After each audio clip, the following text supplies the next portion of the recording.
What is going on, guys? It is me, Skyman here, back again with another video for you guys, and this one's going to be a little bit of a different video. Now, yes, it is a PC build, but it is the most budget PC build I have ever put together. For a client, I have Lewis here as well. He was here for a little bit of a little gaming night thing we had yesterday. But Josh is on his way over now, the client that's ordered this PC, and literally he only spent 120 quid on this, bar the graphics card, because he managed to get the graphics card for free. So if you guys want to have, or want to go for something this cheap, I don't necessarily recommend it, but this should give you some ideas. Alright, so Josh is now here. We are proceeding on with the build. The camera battery is now pretty much fully charged now, so hence why you're seeing this. We had to make a few little changes that we didn't get on camera, but basically this is Josh's graphics card, which is a R9, an XFX R9 280X, which is actually a really nice graphics card, so he's really lucky to get this for free. But basically it wouldn't fit inside of his small case. So basically what we did was we cut a small little square out of one of the fan mounts in the front of the case in there to allow the graphics card to fit through and give us enough lengthways. So yeah. Now that's done though, I think we're pretty much gonna just dash on with the build, and you can, well, it'll be a time lapse from here and you'll be able to see what we do, and if there's any calamities or something in the way, we'll slow the video down a bit. So yeah. Alright, so what we're going to do now is we're going to replace the stock CPU that was in here. So I don't know why, but it didn't say it was going to come with one, but it came with an Intel Pentium dual core for some reason, so we'll put that aside. Now I'm going to put in our new, well, not new, second hand Core 2 Quad Q6600.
Alright, so beginning of day 2 of the build. Josh isn't here.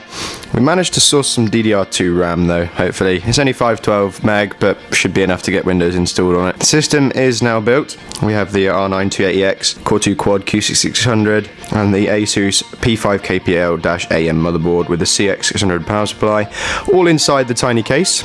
It is, I can't remember what case it is, it's something by CIT. It's an alright case, but as I showed you previously, we did have to mod the front to fit the graphics card in because the graphics card has a longer length than this case is supposed to take. But thankfully, the gap between here was all we needed to fit the graphics card in. I've also got the hard drive mounted in behind the front bezel with the power and SATA data routed in behind as well. So that sits there and that will all work behind there. Hopefully there'll be no slippage as well.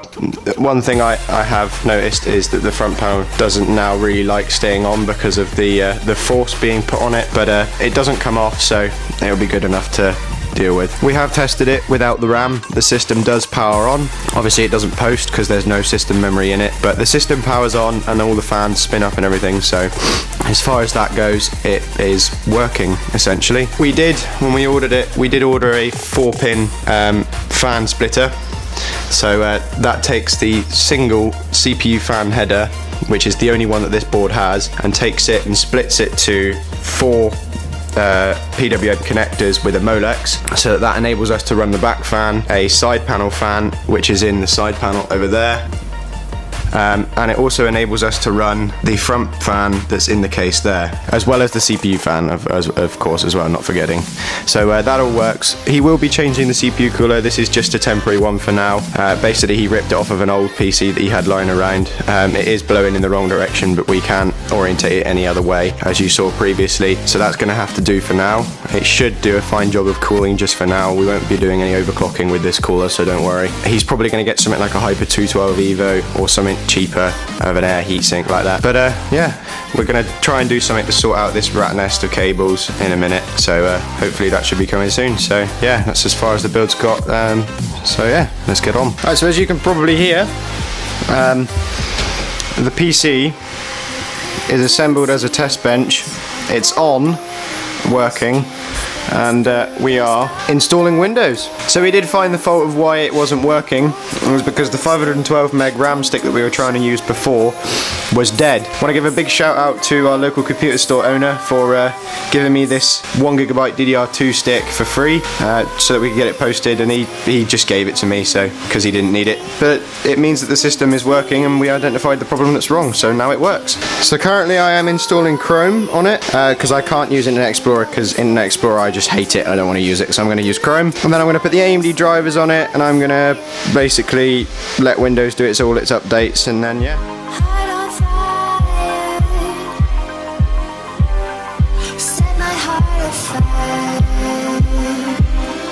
So Josh's PC just ran an 1103 on Unigine Heaven. Everything was on Ultra, but I simply turned off anti-aliasing. Okay, so we're literally just about to boot it up. We have the new Kingston 4GB of DDR2 RAM, as well as the Arctic Pro 7 cooler or something. Arctic Freezer 7 Pro Rev 2 cooler for the Core 2 Quad. So this should benefit our overclocking, so yeah. Right, so yeah. Finished product is done now. It works, plays games, does benchmarks. He's happy. So he's happy as well. He's watching a video that is going up on the channel that you've probably already seen because it's going to come out before this. So yeah, everybody's happy, and it's my time to sign off. So thank you for checking out this video, guys. Don't forget to like, comment, subscribe, go over and follow me on my social medias that will be all around the screen. And there we go, guys. I'll catch you in the next one. Set my heart